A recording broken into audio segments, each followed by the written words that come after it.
인사드리겠습니다. 안녕하세요.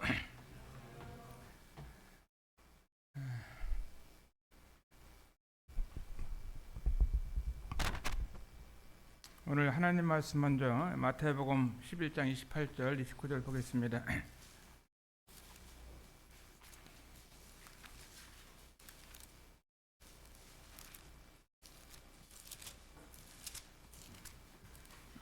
마태복음 11장 28절 29절. 수고하고 무거운 짐진 자들아 다 내게로 오라. 내가 너희를 쉬게 하리라. 나는 마음이 온유하고 겸손하니 나의 멍에를 메고 내게 배우라.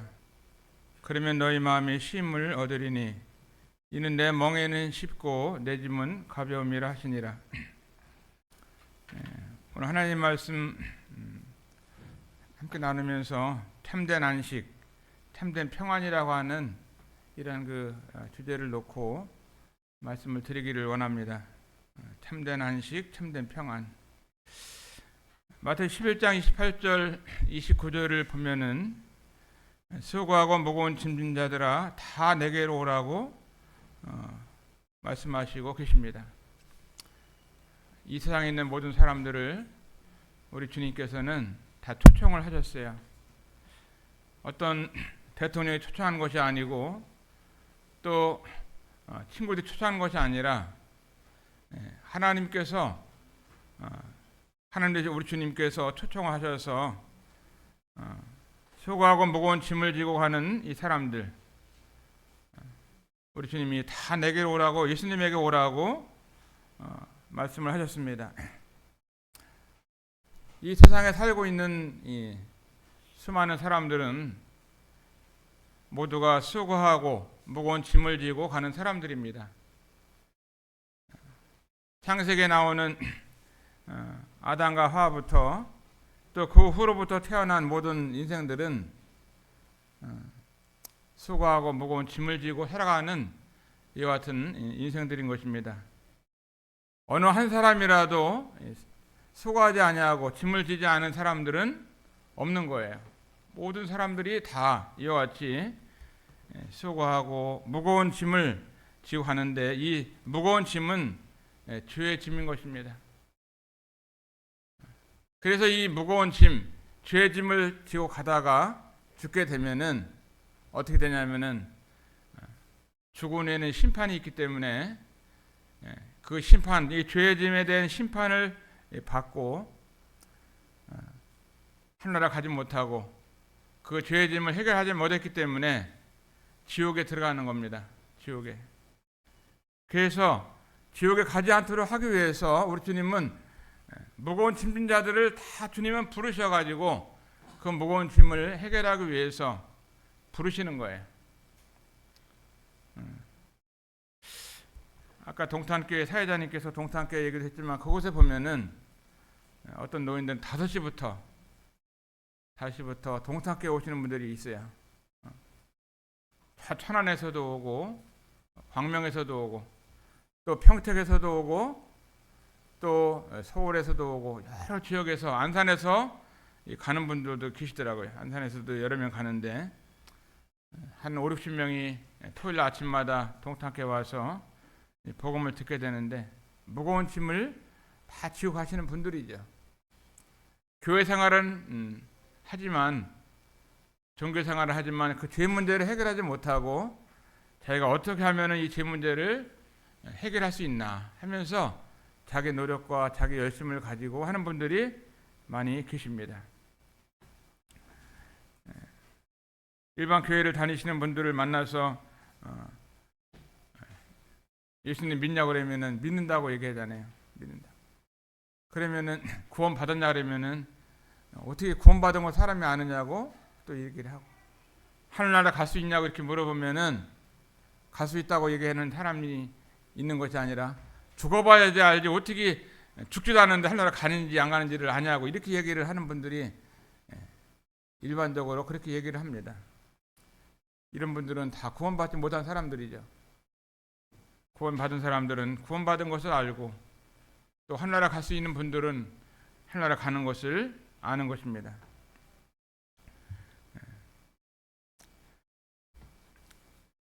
예수님의 어떤 생애를 보면은 우리 예수님께서는 하나님 보좌 우편에 계셨던 정말 아무런 영광 가운데 계신 우리 주님이 그 하늘의 보좌를 뒤로 하시고 이 세상에 내려오신 것입니다. 하나님의 뜻을 따라서 내려오셔서 내려오실 때 이 세상에 있는 사람들의 죄 문제를 해결해야겠다 하는 이런 하나님의 뜻 가운데 내려오셔서 가난한 요셉의 집에 태어나게 됐잖아요. 요셉의 집에 굉장히 가난한 가정에서 태어났습니다. 얼마나 가난했는지 예수님이 이 세상에서 태어날 때에는 오늘날에는 병원에서도 아이들을 낳고 또 전문 이런 기관에서 아이들을 낳고 또 그런데 없으면 따뜻한 집에서 이렇게 아이를 출산하는 경우들이 있는데 예수님은 태어나는 곳이 어딘지를 몰라요. 마을관이 아니라 어서 태어나가지고 마을관에 이렇게 뉘운 겁니다. 그러니까 길바닥에 태어났는지 여관 그때 여관도 꽉 차가지고 갈 수가 없잖아요. 너무너무 가난한 가정에서 있었기 때문에 여관에 갈 수도 없는 이런 형편에 있어가지고 가장 가난한 이런 환경 속에서 주님이 태어나셨어요. 왜 그렇게 주님이 가장 가난한 가운데 태어나셨냐 하면은 이 세상에 가장 가난한 사람들을 구원하기 위해서 자신이 몸소 이와 같은 체험을 하신 것입니다. 아주 굉장히 가난한 사람들 다 주님은 주님보다 더 가난한 사람들은 없었던 거잖아요. 성경에 보면은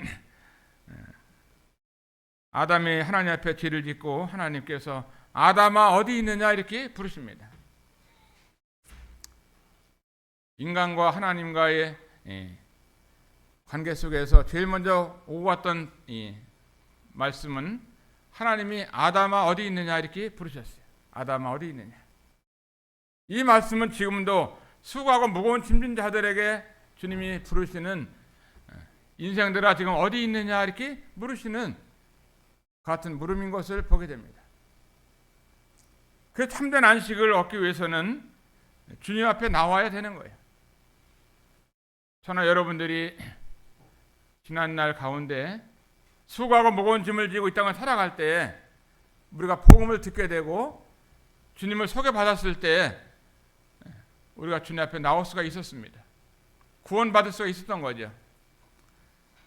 그때 주님을 믿지 않고 지금까지 살았다고 할 것 같으면은 오늘 우리들의 모습이 이와 같은 모습이 아닐 겁니다. 어떤 사람들은 감옥에 있는 사람들도 있을 수 있고 또 어떤 사람은 구원받지 못하고 타락돼 가지고 타락된 인생을 살아가는 이와 같은 인생들도 있을 거고 오늘 우리의 모습이 구원받은 하나님의 자녀로서 이 자리에 있는 것 자체가 하나님의 크신 은혜다 이런 마음을 갖게 됩니다. 2000년 전에 이 땅에 오셨던 우리 주님은 지금도 우리 인생들을 부르고 있는 거예요. 6000년 전에 아담아 어디 있느냐 부르셨던 이 음성이 지금도 죄인들을 향해서 무거운 짐을 지고 하는 사람들을 다 내게로 오라고 말씀하시는데 여기는 한 명도 제외되지 않는 그래서 도둑질을 잘하는 이 도둑놈들도 주님이 부르시는 거예요. 내게로 와라. 우리나라도 옛날에는 도둑질 하시는 분들이 많이 있잖아요. 어렵고 가난하니까 남이 훔쳐가지고 사는 사람들. 그 사람들도 주님께로 와야 되는 거예요. 도둑질을 한다 할지라도 예수님을 믿어야 하는 것입니다. 그 다음에 강도짓을 잘하는 사람들이 있잖아요. 강도들이 남의 거 뺏는 거잖아요. 어떤 사람은 칼을 가지고 대면서 돈 내놔! 안 내놓으면 죽어! 그러면서 남의 거 그냥 뺏는 사람이 있고 지금은 총을 가지고 총을 그냥 뒤밀서 있는 거 다 내놓으라고 하면서 안 내놓으면 총 쏜다고 이렇게 하면서 남의 것을 뺏어가는 이 강도들이 있습니다. 강도들이 얼마나 나쁜 일을 하고 있는 사람들이에요. 남의 것을 뺐잖아요.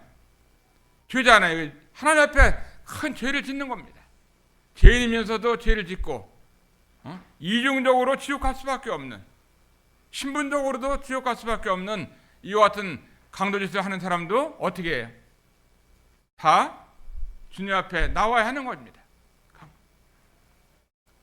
자기가 하나님 앞에 잘못된 것을 회개하고 예수님을 믿어야 하는 것이죠. 우리 주님이 십자가에서 달려 돌아가실 때 그 양쪽에, 오른쪽 왼쪽에 강도들이 한 명씩 십자가에 매달려 돌아갔잖아요. 제 기억으로는 왼쪽에 있는 강도 같아요. 왼쪽에 있는 강도는 뭐라 그러냐면, 너희가 하나님의 아들이라면은 너도 내려오고 나도 내려가게 해달라고 하면서 예수님을 끝까지 믿지도 않으면서 예수님을 비난하고 믿지 않고 죽었습니다. 그 왼쪽에 있는 강도는 어디 갔어요? 예수님 믿지 않고 죽었어요. 어디 갔어요? 지옥 가잖아요. 그 한 번 지옥에 들어가면은 영원히 나올 수가 없는 것입니다. 뭐 일단 정거장도 없어요. 들어가는 문은 있는데 나오는 문이 없는 것이 지옥이에요. 그 다음 유황불이 세세토록 탄다 그래요. 유황이 불이 타려면은 수천도가 돼야 되잖아요. 유황이 불 붙으면요 꺼지도 않는 거예요. 그곳에서 영원히 유황불못에서 살게 되는데, 이를 갈며 바짝바짝 뛰면서 너무 뜨겁다고 아우성 치면서 사는데 하루 이틀이 아니에요. 영원을 지옥에서 보내는 것입니다. 그래서 예수님에게 나와야 되는 거예요.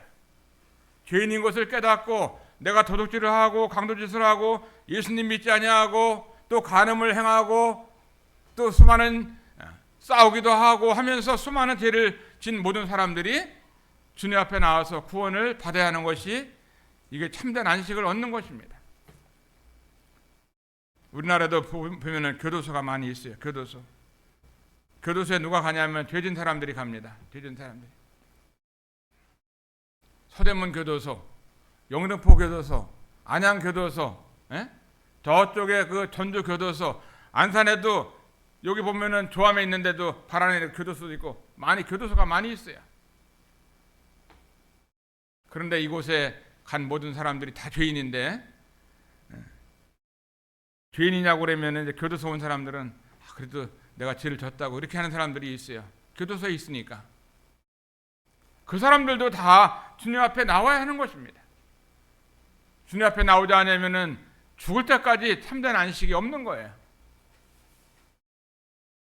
수많은 사람들을 죽였던 이런 사람들, 살인자들도 보면은 예수님 믿는 사람의 간증을 들으면 정말 예수님이 얼마나 고마운지, 제가 살아오면서 많은 사람을 죽였는데 예수님을 믿었다고 하는 그 해방감 때문에 주님을 기쁨으로 섬기는 사람들도 있습니다.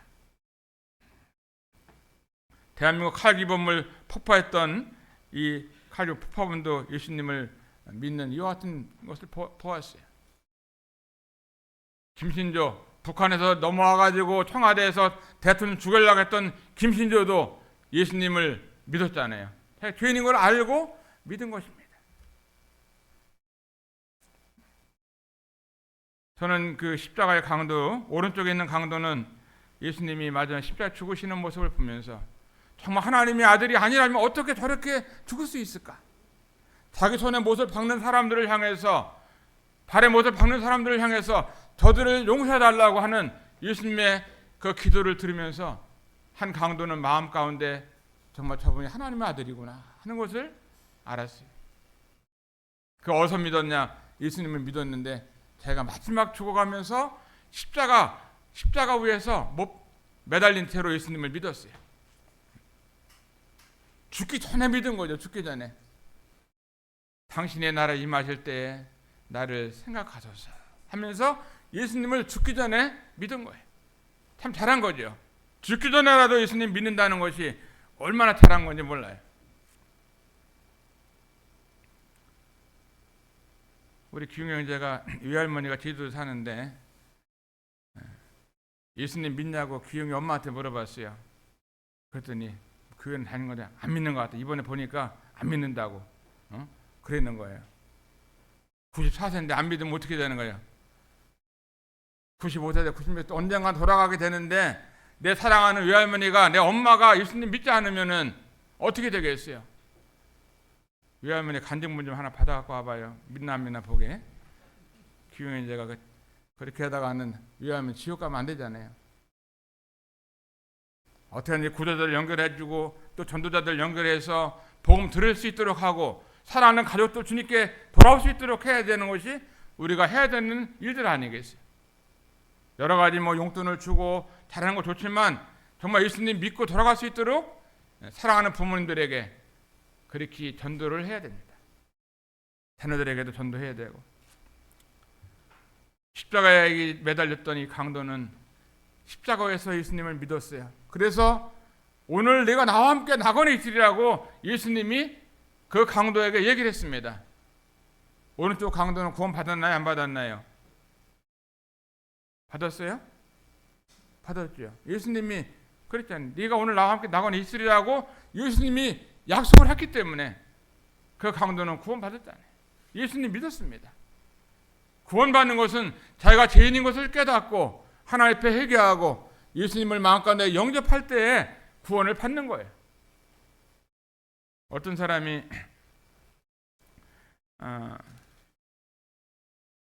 이제 집에서 있는데 바깥에서 노크를 합니다. 누구세요? 네, 저는 도둑놈입니다. 이러는 거예요. 아이고, 우리 도둑님이 우리 집에 와서 문을 두들기고 있어요. 아이고, 도둑질할 게 얼마나 없으면 우리 집까지 왔네. 들어오세요 하고 도둑놈을 영접을 했어요. 문을 열어줬어요. 아유, 방에서 좀 잠깐 쉬시라고. 얼마나 힘드시냐고. 이 추운 날씨에 벌어먹기 힘들어서 도둑질 하시는데 잠깐 쉬었다가 가시라고. 그러면 도둑놈을 자기 집에 영접을 했어요. 잠을 자고 나니까 핸드폰도 없어지고 금고 있는 돈도 없어지고 그냥 귀중한 거 금반지 같은 거 목걸이 이런 거 다 하나도 없어진 거예요. 보니까 이 주인이 잠깐 잠드는 사이에 도둑놈이 싹 훔쳐갔어요. 왜 훔쳐갔어요? 도둑놈을 영접했기 때문에 도둑놈이 다 가져가는 거예요. 도둑놈을 영접해놓고 도둑질을 안 당하기를 바라는 이런 사람은 없잖아요. 밤이 되면 다 문을 잠그고 자잖아요. 문 활짝 열어놓고 자는 사람 있나요? 우리 집에 도둑놈 들어오라고 그런 사람 없잖아요. 우리 주님이 우리들의 그 가정 가운데 우리들 마음 가운데 오셔서 문을 두드리고 있습니다. 주님이 누구세요? 나는 예수님이야. 내가 내 죄를 위해 십자가 죽었어. 네 죄를 다 용서하기 위해서 내가 2000년 전에 십자가에서 피 흘리고 죽었다. 그러면은 아닌 사람이 예수님이라는 소리를 듣고 어떻게 해야 돼요? 문을 열고 영접을 해야 돼, 안 해야 돼요? 영접해야 되는 겁니다. 그래야지 마음의 문은 다른 사람이 열 수가 없는 겁니다. 내가 내 마음 가운데 열쇠를 갖고 있기 때문에 주님, 내가 죄인입니다. 지옥 갈 수밖에 없는데 내 마음속에 들어오세요 하고 본인이 영접을 해야 되는 거예요. 그럴 때 주님이 들어가시게 되면은 생명을 얻게 되고 구원받는 거죠. 주님이 문을 두들길 때는 안 열고 마귀 사탄이 문을 두들기면은 열고, 그러면 어떻게 되겠어요? 마귀 자식이 돼가지고 마귀와 함께 지옥에 들어가는 겁니다. 안산에도 수많은 사람들이 살고 있는데 예수님 믿는 사람들이 그렇게 많지 않아요. 안산에 외국인들이 10만 명이 넘게 살고 있는데 10만 명 가운데 예수님 믿는 사람보다는 알라를 믿고 또 우상을 믿고 다른 이상한 여러 가지 종교를 믿는 사람들이 많이 있는 겁니다. 십자가의 강도를 생각하면 저는 이런 생각을 합니다. 강도가 십자가에 매달리지 않고 예수님을 살았을 때 믿어가지고 있었다고 하면 어떤 일이 있었을까? 하나님 말씀에 믿는 자에게 침례를 주라고 그랬는데 이 강도는 침례도 못 받고 하늘나라 갔어요. 침례도 못 받고. 침례 받는 것이 구원의 어떤 근거는 아닙니다. 침례를 받지 않아도 구원 받으면, 예수님 믿으면 하늘나라 갈 수 있어요. 믿음으로 구원 받습니다. 그런데 주님이 하신 말씀을 기억하면은 믿는 자에게 침례를 주라고 베풀라고 그랬는데 그래야 교회 영접을 하는 거예요. 교회 영접. 오늘 뭐 새로 나오신 분들도 세 분이 계신데 그냥 우리 교회 나온다고 우리 교회가 영접하는 게 아니에요. 예수님 믿고 마음 가운데 구원받고 침례를 받은 사람만 우리는 영접을 하는 겁니다. 영접해야지 하나님의 교회 가운데 한 지체가 되고 안산 돈복의 성도가 되는 거예요.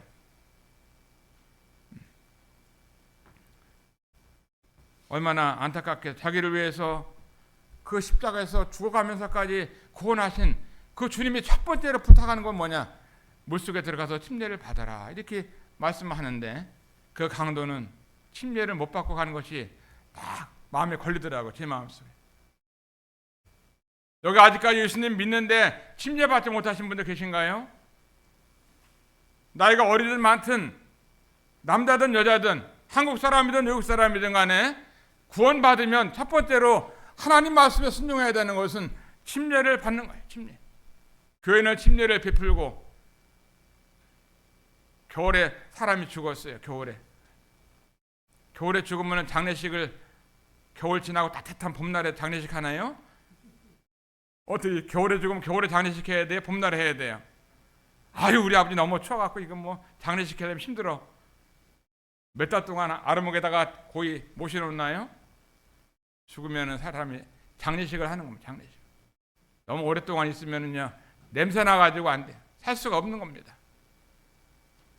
그래서 주님을 믿은 사람들에게는 침례를 줘야 되는데 십자가의 강도를 보면은 그 사랑하는 주님이 첫 번째로 부탁한 침례도 못 받고 하늘나라 갔잖아요. 또 한 가지 아쉬운 것은 죽기 전에 이 하나님의 교회 가운데 영접돼 가지고 한 번이라도 만찬을 떼면서 떡을 떼면서 잔을 나누면서 예배를 드려야 되는데 그 십자가의 강도는 한 번도 예배도 못 드리고 그냥 하늘나라 갔어요. 너무 안타깝잖아요. 예배가 얼마나 중요한지 몰라요. 예배는요 나를 구원하신 그 주님을 기억하면서 분부 우리에게 당부해 주셨죠. 나를 기념하라. 예배라는 것은 주님을 기념하는 것입니다. 주님의 사랑에 대해서, 주님의 자비에 대해서, 주님의 긍휼에 대해서, 주님의 은혜에 대해서 우리가 기억하면서 주님 앞에 감사하며 예배를 드리는 거예요. 예배 시간에 내 얘기하고 내 말하고 또 내 뭐 이렇게 지내는 거 하고 뭐 자백하는 시간도 아니고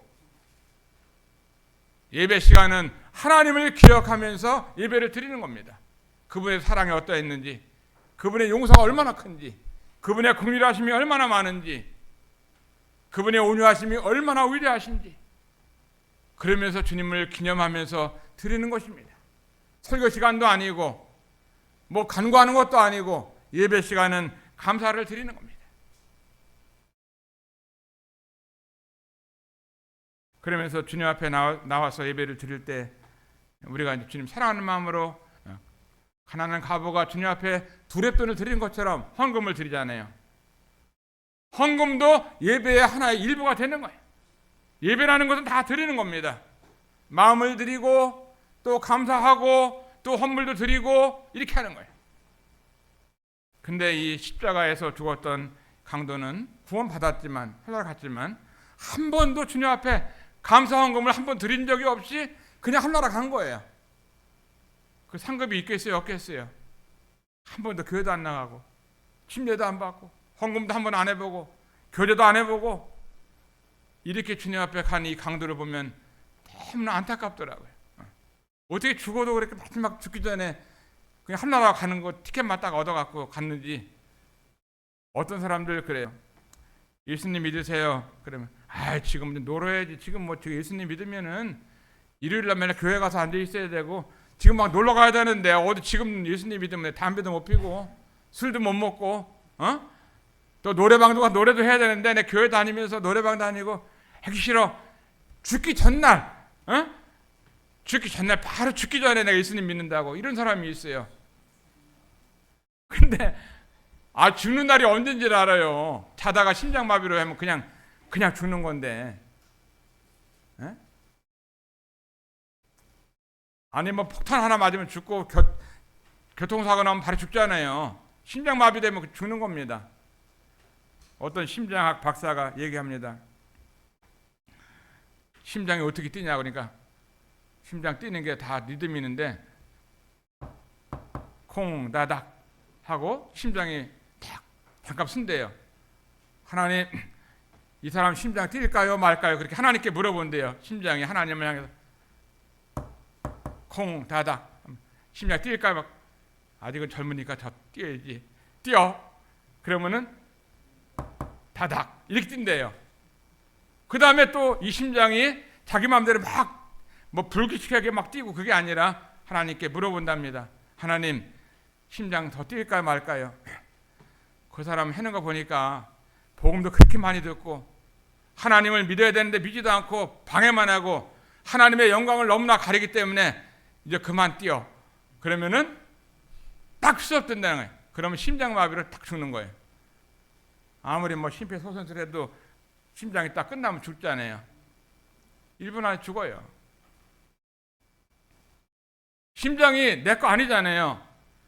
여러분들이 심장을 가지고 있지만 여러분들이 조정할 수 있나요? 빨리 뛰어라, 탄탄히 뛰어라, 그만 뛰어라 할 수 있어요? 할 수 없잖아요. 생명은 하나님께 속한 것입니다. 모든 것이 다 내 거라고 하지만 내 게 어디 있어요? 이 세상에 올 때부터 갈 때까지 다 하나님이 우리에게 주신 것입니다. 내 생명도, 내 육체도, 내 마음도, 내 머리털 하나라도 그분이 주셨기 때문에 있는 것입니다.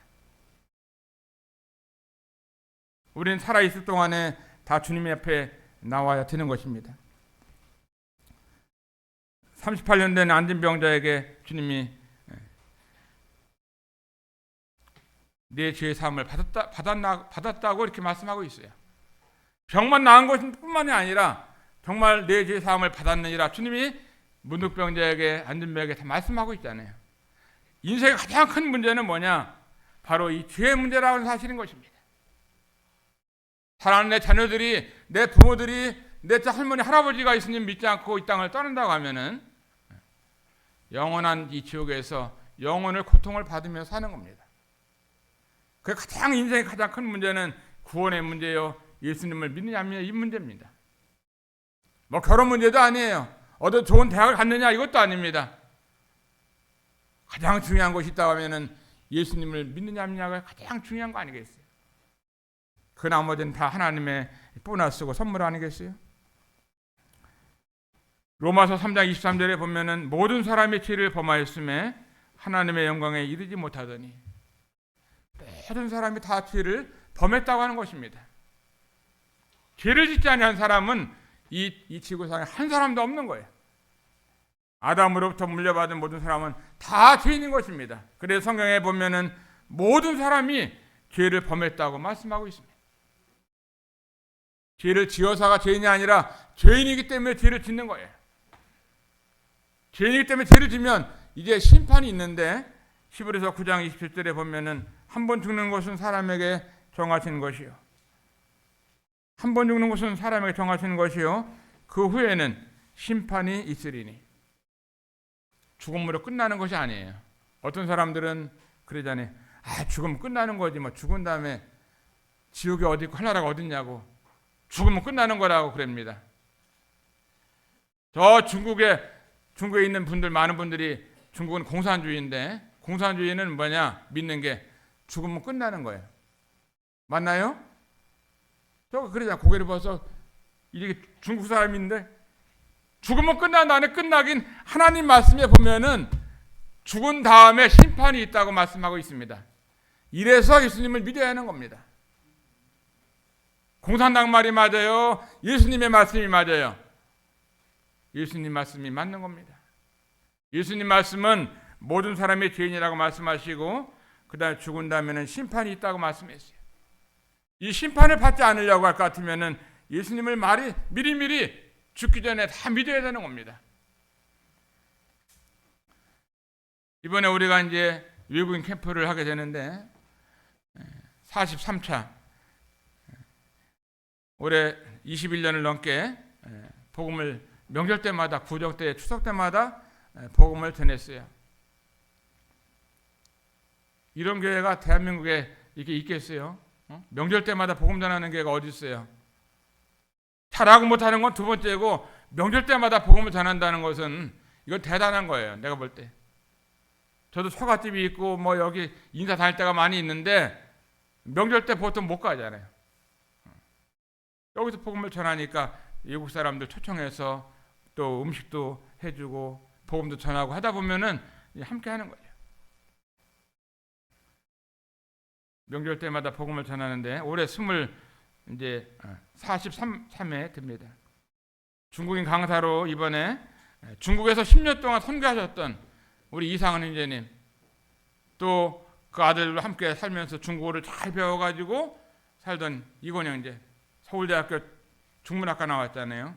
지금도 중국인들에게 복음을 전하는 형제 보고 초청해서 복음을 전하게 되는데 얼마나 감사한지. 이런 이 외국인 캠프를 하게 되면은 재정도 많이 들어가잖아요. 선물도 줘야 되고 또 맛있는 음식도 이렇게 때마다 해줘야 되는데 제 마음 가운데 그런 생각이 들더라고요. 야, 외국인 캠프를 하게 되면은 주님이 부족하지 않도록 채워주면 좋겠다. 이런 마음이 있어가지고 마음 가운데 이제 기도를 합니다. 어제도 안양 중복에 박종재님을 만났는데 아유 올해도 43세 명절 때 외국인 캠프를 하시네요. 이번에도 닭도리탕 100인분 해서 가져가겠습니다. 그러더라고요. 먼저 얘기를 하니까 얼마나 감사한지 몰라요. 그 외국인들에게 복음을 전하기 위해서 닭도리탕 100인분을 딱 해서 주일날 가져온대요. 안양 중복교회에서 박수 한번 칩시다. 교회가 이렇게 사랑이 있어야 되잖아요. 닭도리탕도 해갖고 오고 족발도 해서 오고 뭐 과일도 좀 귤도 한 짝이라도 좀 갖다 주고 그러면 좋은데 귤을 한 짝씩 잘 안 들어오는 것 같아요.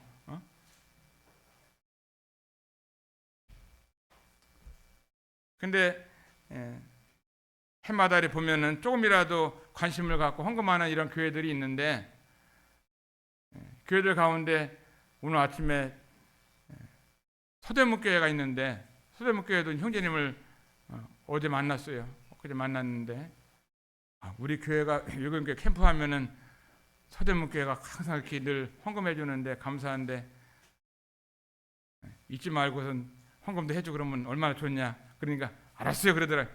그럼 오늘 아침에 50만 원 해준 거야. 50만 원 딱 안산 돈복에 통장으로 들어왔더라고요. 이 교회가 좀 이게 스마트하게 센스 있게 팍팍 이렇게 움직여야 되는데 다 끝날 때까지도 헌금 하나도 안 하는 교회들이 있어요. 그 협력을 서로 해줘야 되잖아요. 어떤 교회가 어려움을 당하면은 도와주고 또 캠프를 하게 되면 도와주고 이게 잘하는 거예요. 이게 주님의 마음이고 주님 나라 가면 상 받고 얼마나 좋아요. 기분 좋으니까 소화도 잘 되고. 거기에 명절 때 캠프를 해나 안 해나 뭐 우리 교회가 하는 게 아니니까 하면서 관심 없는 것이 아니라 우리 성도님들 자체도 관심을 갖고 우리가 협력을 해야 되는 겁니다. 우리들도. 우리들이 안 하면 누가 하겠어요. 우리들도 협력하고 또 다른 교회에서 협력하고 해서 주님의 일을 복음을 전하는 것입니다. 좀 감사하죠. 요한계시록 21장 8절에 보면은 그러나 두려워하는 자들과 믿지 않는 자들과 흉악한 자들과 살인자들과 음행자들과 음행하는 자들과 점술가들과 우상숭배자들과 모든 거짓말하는 자들은 불과 영화로 타는 못에 참여하리니 이것이 둘째 사망이라. 여러분 가운데 죽음에 대해서 두려워하시는 분이 계신가요? 내 지옥 가는 것에 대해 두려워하는 마음이 있는지, 하루하루 두려움 속에 살고 있는지, 믿지 않는 자들, 예수님 믿지 않는 사람들, 흉악한 사람들, 살인자들, 음행하는 자들, 점술가들, 우상숭배하는 사람들, 모든 거짓말하는 자들은 불과 유황으로 타는 못에 참여한다고 요한계시록 21장 8절에 기록하고 있습니다. 여기에 해당되지 않는 사람들은 한 사람도 없는 거예요. 그래서 예수님을 마음속에 믿어야 평안한 가운데 이 땅을 떠날 때도 눈을 편안히 감는 거예요. 죽기 전에 이 사람이 예수님 믿었나 안 믿었나 보려면은 아주 죽음 가운데서 편안하게 주님 감사합니다 하면서 내가 주님 나라 갈 수 있도록 해서 감사하다고 하면서 편안하게 돌아가시는 분들은 일반적으로 구원받은 사람들이고, 아이고 나 죽기 싫어하면서 막 그냥 발버둥 치는 사람이 있어요. 어떤 사람은 죽기 전에 죽기 싫다고 하면서 그냥 막 벽을 막 뜯는데, 벽을 뜯는데 손가락에서 막 피가 줄줄 흘릴 정도로 벽을 뜯으면서, 나 안 간다고 죽기 싫다고 하면서, 저승사자가 잡으러 왔는데 안 간다고 하면서 막 그냥 막 방바닥이고 벽을 뚫어갖고 모든 이 방이 피가 줄줄 흐르는 이런 사람도 있다는 거예요. 베드로전서 2장 24절에 보면은 친히 나무에 달려 그 몸으로 우리 죄를 담당하셨으니 이는 우리로 죄에 대해 죽고 의에 대해 살게 하려 하십니다. 저가 채찍에 맞음으로 너희는 나음을 얻었나니, 예수님이 십자가에 달려 돌아가신 것은 왜 돌아가셨나? 우리 죄를 담당하셨다고 말씀하셨어요. 우리 죄를 언제 담당했어요? 2000년 전에 예수님이 우리 죄를 담당하신 것입니다. 내가 그 사실을 지금 믿는 것이지, 예수님이 지금 담당한 게 아니라 2000년 전에 칼부리 십자가에서 인류의 모든 죄를 다 담당한 거예요. 세상에 있는 모든 사람들의 죄를 다 예수님이 가져갔어요. 그럼 다 구원받았나요? 믿는 사람만 구원받는 거예요. 이 사실을 믿는 사람만 받는 거예요. 담당했는데도 믿지 않으면 구원받지 않은 것입니다. 그러니까 이 복음이라는 건 쉬워요. 예수님이 다 담당했다 그러면은, 아 그래요? 하고 감사합니다 하고 믿어야 되는데, 내 죄를 내가 해야지 하면서 믿지 않는 사람도 있고, 예수님이 무슨 내 죄를 가져갔다고 그러냐고 하면서 믿지 않는 사람도 있고, 예수님을 마음에 믿어야 구원을 받는 것입니다. 요한복음 1장 12절 보면은 영접하는 자, 곧 그 이름을 믿는 자들에게는 하나님의 자녀가 되는 권세를 주셨으니 이는 혈통으로나 육정으로나 사람의 뜻으로 나지 아니하고 오직 하나님께로서 난 자들이니라. 예수님을 마음속에 받아들이는 사람, 내 죄를 위해서 내가 받아야 될 죄의 형벌을 예수님이 대신 받아주는 것에 대해서 감사함으로 영접할 때, 주님을 믿게 될 때 하나님의 자녀가 되는 권세를 주셨다는 거예요. 여기 계신 우리 성도님들이 하나님의 아들이요 하나님의 딸입니다. 얼마나 감사해요. 한번 따라서 해요. 나는 하나님의 아들이요, 나는 하나님의 딸이다.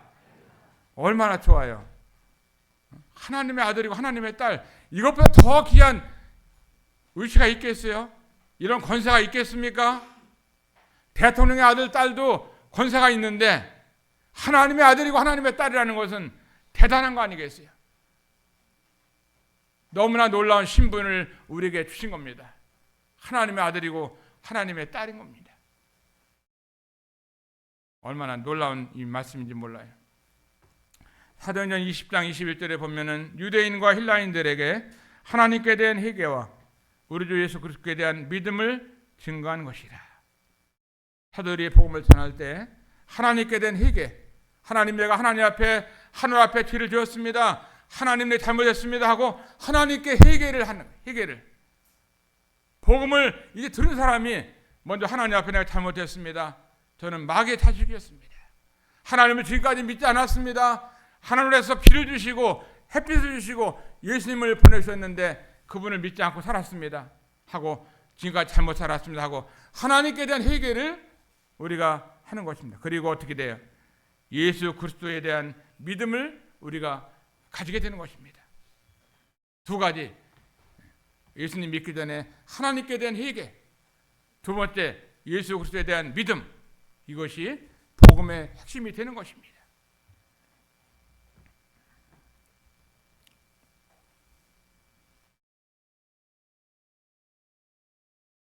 두 번째, 여기 보면은 오늘 말씀을 읽었는데, 나는 마음이 온유하고 겸손하니 나의 멍에를 메고 내게 배우라. 그러면 너희 마음이 쉼을 얻으리니. 두 번째, 주님 앞에 가야 되는 이유가 있습니다. 예수님 믿은 사람은 두 번째 가야 돼요. 한 번만 믿고 한 번만 주님께 오면 되는 게 아니라 두 번째 가야 되는 것은 여기 나오는 이 말씀처럼, 나는 예수님은 마음이 온유하고 겸손하니 나의 멍에를 메고 내게 배우라. 그러면 너희 마음이 쉼을 얻으리니. 이게 참된 평안이에요. 예수님 믿은 사람은 예수님 믿는 것으로 끝난 게 아니라 예수님을 닮아가는 거예요. 예수님을 배우는 것입니다. 예수님 어떤 분이신가를 보면서 여기 나오는 말씀처럼 나는 마음이 온유하고 겸손하다. 온유라고 하는 것은 뭐예요? 내가 힘이 있는데 그 힘을 쓰지 않는 거예요. 내가 저 사람하고 어떤 사람하고 이제 다툼이 일어났어요. 그러면 그 사람이 나보다 기운도 없는 사람이 나한테 막 달려 들어가고 막 싸우려고 그래요. 욕을 하고 막 돌을 집어 던지고 나한테 막 대들고 그래요. 그럼 나는 기운이 있는데 저 사람은 아직 어린데 조그만한데 나한테 막 하는데 어떻게 내가 똑같이 막 돌을 던지고 그게 아니라 기운이 있는데도 불구하고 아유 예수님도 참으셨는데 내가 저 사람하고 저 어린 사람 싸울 수 있나 하고 내 기운을 쓰지 않는 거, 이것이 온유라고 하는 겁니다. 온유. 우리에게 온유라고 이름 진 학생도 있죠. 온유. 부드러운 것이고 또 내 힘을 쓰지 않는 것이고 온유한 마음, 주님의 마음이 온유한 마음이 있는 것입니다. 그래서 우리들 마음속에 예수님 믿고 난 다음에는 어떤 마음이 있어야 되냐면 주님의 마음, 이 온유한 마음을 가져야 하는 거예요. 부부간에도 가져야 되고 부자지간에도 가져야 되고 또 성도들 간에도 가져야 되고 이 세상을 살아가면서 이와 같은 온유한 마음을 가져야지 마음의 평안이 있는 겁니다. 경우를 따지는 게 아니고 네가 옳으냐 내가 옳으냐 이걸 따지는 게 아니고 온유하냐 안 하냐 이것이 중요한 것입니다. 교회 가운데도 잘못된 사람이 있을 때는 온유한 심령을 가진 사람들이 잘 이렇게 교제하라고 말씀하고 있는 거예요. 이 온유는 주님의 마음인 것입니다. 온유하지 않은 것은 주님의 마음이 아니죠. 이 주님의 마음, 온유한 마음을 가질 때 우리 마음 가운데 참된 힘이 있는 거예요. 두 번째, 죄로부터 구원받은 이 힘이 있고 구원받은 다음에 주님의 마음을 닮아가지고 온유한 마음을 가지고 살아갈 때 우리들 마음속에 평안이 있는 겁니다. 우리 청년들이 이런 마음을 가져야 되고 결혼한 신랑 신부들이 이와 같은 마음을 가져야 되고 온유한 사람을 만나서 결혼해야 되고 온유하지 않으면 이게 다듬어져 갖고 주님을 배워야 되는 것입니다. 그 교회는 온유한 교회, 온유한 성도들, 온유한 사람들이 있을 때 그 교회가 한몫하고 좋은 거예요. 다툼이 없는 것입니다. 그게 주님 앞에 이 온유를 위해서 배워야 되는 것이죠. 그 다음에는 나는 마음이 온유하고 겸손하니. 주님은 겸손하신 분이에요.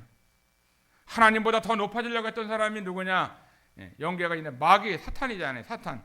하나님보다 더 높은 곳에 자정하리라, 더 올라가리라 하면서 한도 끝도 없이 교만했던 것이 마귀인데 마귀가 쫓겨났잖아요. 쫓겨나가지고 이 마귀가 지금 사람들 마음속에 여기저기 들어가서 있어갖고 마귀들이 사람들 마음속에 있는 겁니다. 그래서 세상이 혼란한 것이고 교회가 혼란한 것이고 가정이 혼란한 거예요. 교만한 마음이 마음속에 있을 때 문제가 있는 것입니다. 교만이라는 것은 뭐예요? 나보다 남을 더 귀하게 봐야 되는데 내가 최고야. 내가 많이 배웠지. 내가 신앙이 오래됐잖아. 하면서 자꾸만 나를 자꾸만 하게 되면은 교만한 마음이 드는 것입니다. 많이 배울수록 주님을 섬길수록 겸손하게. 곡식이 보면은 알맹이가 많이 달렸으면은 어떻게 돼요? 곡식이 고개를 숙이잖아요. 근데 알맹이 하나도 안 들고 있으면은 그냥 뭐 빼죽이게 딱 쓰잖아요. 알맹이 하나도 없는 것들은 벼 같은 것도 보면은 바짝 쭉쭉이들은 바짝바짝 쓴다고. 근데 벼가 곡식 꽉 들으면 막 알을 100개, 200개씩 달려있으면 수수나 벼라든가 이런 콩 같은 것도 다 고개를 숙여가지고 있는 겁니다. 이 겸손이 얼마나 중요한지 몰라요. 그래야지 가정이 화목하고 교회가 평안하고 나라가 평안한 것입니다. 겸손은요 주님의 마음이에요. 영어로 나를 표현할 때 뭐냐면 나는 아이 딱 있어요. 이게 나 아이 이게 딱 일자 하나다는 거죠. 이것은 뭐 나라는 것은 항상 교만이 들어있는 겁니다. 나는. 근데 내가 주님의 마음, 겸손한 마음을 가지려면은 그리스도를 보면은 영어로 다 이렇게 C가 돼. 딱 C. 이렇게. 자, 한번 따라서 C. 이렇게 한번 해보겠습니다. C. 그러면 이 바짝 쓴 것이 이렇게 다 C가 되려면은 어떻게 두들겨 맞아야 되는 거예요. 그래서 막 쇳덩어리 같으면 막 불에 구워갖고 맞아서 이렇게 해야 C가 되잖아요. 그리스도. 내가 있는 교회는, 나만 살아있는 교회는 다 문제가 있어. 그러나 주님의 마음을 가진 교회, 주님처럼 겸손한 마음, 이 그리스도의 마음 C, 겸손한 마음, 주님의 마음을 가진 사람들은 허리도 다 이거 인사를 하는 거예요. 만나면 인사를 이렇게 해야 되는데 빳빳하게 그냥 이게 딱 지나가면은 안 되는 겁니다. 만날 때마다 인사를 하고, 인사하는 게 이게 구부러지는 거, 허리가 구부러져야지 C가 되는 거죠. 참 뻣뻣하면 이게 뭐 어떻게 되겠어요? 주님의 마음을 가져야만이 저나 여러분의 마음 가운데 평안이 있는 겁니다. 평안이. 경우를 따질 것이 아니고 주님의 마음을, 겸손한 마음을 가져야 내 마음이 평안하고 내가 좋은 거예요. 부모님에게도 겸손하고 성도에게도 겸손하고. 신랑한테 어떤 성도님이 아유 우리 신랑은 꼭 거지 같아. 그래 자기 신랑을 거지 같다고 맨날 그러고, 아유 그렇게 생긴 것도 그렇고 뭐 거지처럼 맨날. 그럼 부인은 뭐가 되는 거예요? 거지 부인. 자기 남편을 왕처럼 다 받들어 모셔. 아유 우리 남편은 왕 같습니다. 왕. 안녕하세요 왕님, 임금님. 자기 남편을 왕으로 모시면은 자기 부인은 뭐가 돼요? 왕비가 되는 거예요. 왕비. 아유 거지 같은 남편이랑 못 살겠다고 맨날 그러면은 자기도 거지 부인이 되는 거예요. 자식들은 뭐가 돼요? 거지 자식들. 식구들은 거지 식구들. 다 이렇게 되는 겁니다. 그러나 주님의 마음을 가지면서 온유하고 겸손한 마음을 가지게 될 때 가정이 얼마나 행복한지, 내 마음까지 평안이 얼마나 있는지. 결혼해서 처음에 살게 될 때는 남자와 여자 결혼해서 살잖아요. 서로 다른 사람이 만나서 살게 되면은 의견도 안 맞고 생각도 안 맞고 모든 게 다 안 맞잖아요. 잠자는 것과 다 다르고 뭐 모든 게 다 다르다고. 거기서 어떻게 되냐면은 온유한 마음과 겸손한 마음을 가지고 서로 이해를 하고 살아야 돼요. 이해를. 내가 난 자식도 다 다르잖아요. 결혼해서 다른 사람 만나게 되면은 다 다른 겁니다. 하나부터 열까지 다 다른 거예요. 그걸 인정하고 살아야 되는 거예요. 우리 소영자매가 이제 결혼해서 살게 되면은 어떤 마음을 가지고 살아야 되느냐? 겸손한 마음, 온유한 마음을 가지고 살아야 대우 형제가 편한 거라고. 대우 형제가 편해야지 그 잘해주죠. 색깔 잘해주지. 서로 잘해줄 수 있는 거예요. 그러나 이 겸손한 마음과 온유한 마음이 준비되지 않은 사람들은 장가가면 안 되는 겁니다. 장가가면. 왜? 문제 있는 가족이 되는 거예요. 결혼하는 그날부터 문제가 생기는 겁니다. 민수기서 12장 3절에 보면 이 사람 모세는 온유함이 지면의 모든 사람보다 더하다. 고린도전서 13장 4절에 보면은 사랑은 온유하며 이렇게 말씀하고 있습니다. 디모데전서 6장 11절에 보면은 오직 너 하나님의 사람아 이것들을 피하고 오직 경건과 믿음과 사랑과 인내와 온유를 쫓으며. 온유를 쫓으라는 거예요. 하나님의 사람이라고 하면은 온유한 마음을 가지라고 하는 것입니다. 미가서 6장 8절에 보면은 사람아 주께서 선한 것이 무엇임을 내게 보이셨나니 여호와께서 내게 구하시는 것은 오직 정의를 행하며 인자를 사랑하며 겸손하게 네 하나님과 함께 행하는 것이 아니냐. 하나님과 함께 행할 때 겸손하게 행하라고 하는 것입니다. 빌립보서 2장 1절 보면은 주님의 겸손, 그리스도의 마음이 어땠어요? 정말 그는 하나님이시면서도 낮아지신 겸손하신 분이 우리 주님의 마음을 우리가 배우게 됩니다. 나는 마음이 온유하고 겸손하다고 그러잖아요. 오늘 세 가지 말씀을 드렸습니다. 복음에 대해서 하나 말씀드렸고, 두 번째는 내가 어떤 사람이 되어야 되느냐. 시간이 가면 갈수록 온유한 사람이 되어야 돼. 부드러워야 돼. 사람이 부드러워야지. 남을 보고 긍휼히 여기고 부드럽고 자상하고 섬길 수 있고 온유한 사람. 세 번째는 내가 그리스도가 되는 것처럼 겸손한 마음을 가져야 돼. 겸손한 마음. 그래야지 가정이 편안하고 내가 주님 안에서 안식을 누리고 평강을 누리게 되는 것입니다. 이것이 하루아침에 쉽게 되지는 않겠지만 주님께서 이와 같은 삶으로 우리 인도하시고 축복하셔가지고 참된 안식, 참된 평안 가운데 주님을 잘 섬겨나갈 수 있게 되기를 바랍니다. 감사합니다.